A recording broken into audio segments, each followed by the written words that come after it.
نحمده علی رسوله الکریم، اما بعد۔ جماعت کے ساتھ ہم لوگ نماز پڑھتے ہیں، اس میں ایک شخص جو ہے وہ امام ہوتا ہے اور بقیہ لوگ جو اس کے پیچھے نماز پڑھتے ہیں۔ امام اور مقتدی میں تعلق جو ہوتا ہے وہ اقتداء کا اور اتباع کا ہوتا ہے، اسی لیے نیت بھی کر لیتے ہیں کہ اس امام کے پیچھے نماز پڑھ رہے ہیں۔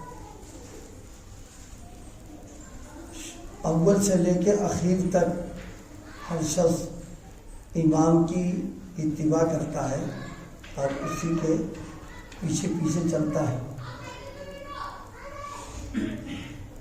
سلام پھیرنے کے بعد میں وہ تعلق ختم۔ یہ نماز باجماعت میں امام کی جو اقتداء اور اتباع ہے، یہ ہمارے لیے ایک سبق ہے۔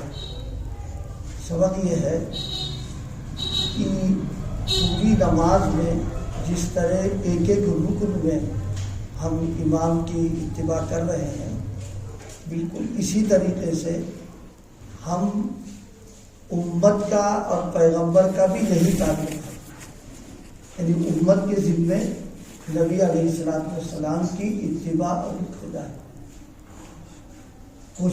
کوشش کرتا ہے ہر مقتدی اس بات کی کہ کوئی رکن ایسا نہ ہو کہ امام کی اتباع کے بغیر ادا ہو جائے گا۔ اسی لیے امام سے پہلے کوئی رکن ادا نہیں کرتا ہے، جب امام کرے گا تبھی رکن ادا کرے گا۔ رکوع جب کرے گا جب امام رکوع کرے، جب امام سجدہ کرے گا تب سجدہ کریں گے، امام بیٹھے گا تو ہم بیٹھیں گے۔ بالکل یہی تعلق امت کا اور نبی کے ساتھ ہے کہ ہر چیز میں آپ کی اتباع کرنا، کہ آپ نے جو کام جس طریقے پر کیا ہے اسی طریقے پر اس کام کو کرنا۔ یہ ہے نبی علیہ السلام پر ایمان لانے کا تقاضا اور اس کا حق۔ جس طرح مقتدی امام کی اتباع شروع سے اخیر تک کرتا ہے تو اب یہ رہتا ہے کہ نماز مکمل ہوگی اس کی،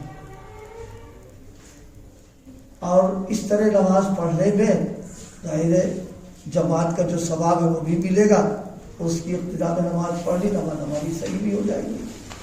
اسی طرح اپنے ہر عمل میں آپ صلی اللہ علیہ وسلم کی اقتداء اور اتباع کرنا، اور جس طرح آپ نے وہ کام کیا ہے اور جتنا کیا ہے اسی طرح اس کام کو اتنا ہی کر لینا، تو وہ کام کیا ہوگا؟ مکمل کام ہوگا، اور اللہ پاک خوش بھی ہوں گے، اس پر ثواب بھی عطا فرمائیں گے۔ اگر مقتدی امام کے ساتھ نماز پڑھنے میں کہیں پر ذرا سا اپنی عقل، اپنا ذہن، سمجھ کو دخل دے دے اور اتباع سے ہٹ جائے اس کی، تو سب لوگ کہیں گے نماز گڑبڑ ہو گئی ہے، نماز ہو نہیں رہی۔ تو اسی طرح سے جو عمل آپ صلی اللہ علیہ وسلم کے کہ اس میں اتباع اقتداء نہ ہو، اس میں ہمارا ذہن لگے، یا ہمارے معاشرے کا، قوم کا، قبیلے کا، خاندان کا کوئی دخل اس میں ہو جائے اس عمل میں، تو وہ عمل جو ہے لوگوں کی نظروں سے چاہے کتنا اچھا ہو جائے، لیکن اللہ پاک کے تو گڑبڑ ہو گیا تو معاملہ۔ اس لیے ہر عمل میں کوشش اس بات کی ہونا کہ ہمارا یہ عمل سنت کے قریب ہو جائے، اور جتنا قریب ہو جائے گا اتنا ظاہر ہے کہ وہ عمل اللہ کو پسند آئے گا، اور جتنا اس کے خلاف جائے گا وہ عمل قبول نہیں کریں گے۔ حدیث میں ایک واقعہ ذکر کیا گیا ہے۔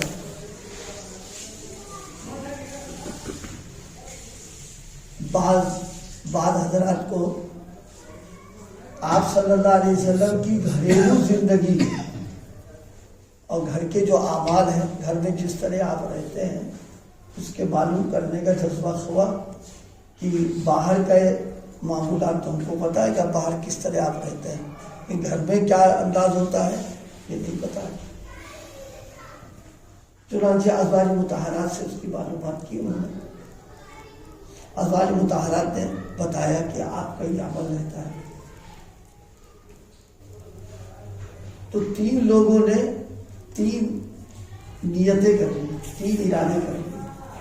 ایک نے ارادہ یہ کیا کہ رات میں نماز پڑھیں گے،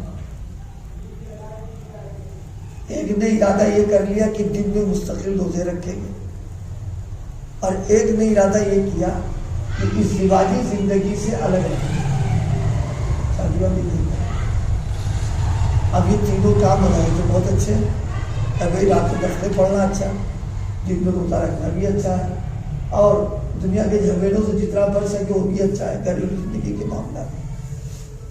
لیکن جب آپ صلی اللہ علیہ وسلم تشریف لائے اور آپ کو معلوم ہوا کہ ان 3 لوگوں نے یہ 3 باتیں کہی ہیں، تو آپ نے نکیر فرمائی اور فرمائے دیکھو میرے جو عمل ہے اس سے الگ ہٹ کے اگر کوئی عمل کرو گے فمن رغب عن سنتی فلیس منی، وہ میرا اس کا کوئی مسئلہ نہیں رہے گا۔ رات بھر میں نہیں نماز پڑھتا ہوں، میرا اپنا معاملہ یہ ہے رات میں 3 حصے میں کرتا ہوں۔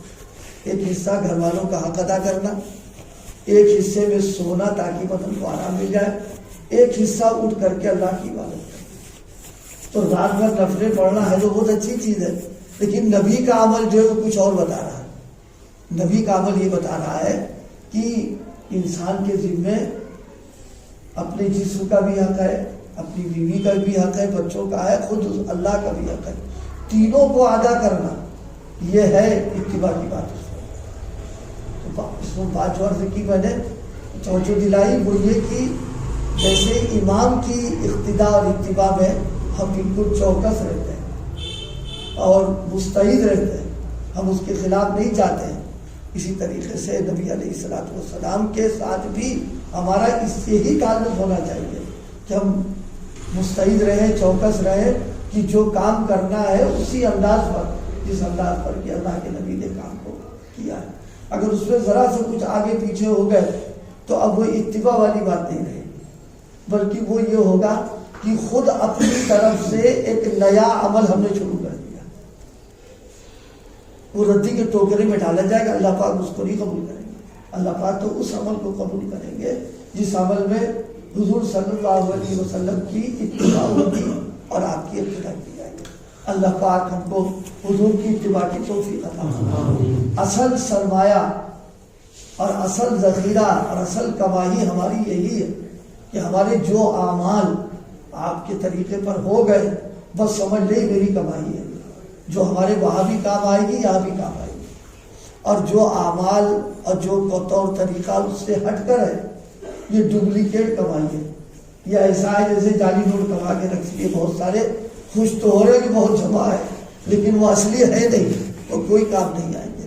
اسی طریقے سے جو عمل اس کے خلاف ہم کر رہے ہیں، سارے لوگ کہیں کہ بڑا اچھا عمل کرتا ہے، بڑا نیک ہے، بڑا صالح ہے، لیکن سب ڈپلیکیٹ اور نقلی ہے، ان کے ردی کے ٹوکرے میں ڈال دیے جائیں اٹھا کر کے۔ اس لیے ہماری فکر یہ ہونا چاہیے کہ ہم کوشش کریں آپ کے نقش قدم پر چلنے کی اور آپ کے راستے بتائے ہوئے پر چلنے کی اور آپ جیسا عمل کرنے کی ہم فکر کریں، اور یہی فکر اگر پیدا ہو جائے تو بس ترقی کے راستے کھل جاتے ہیں۔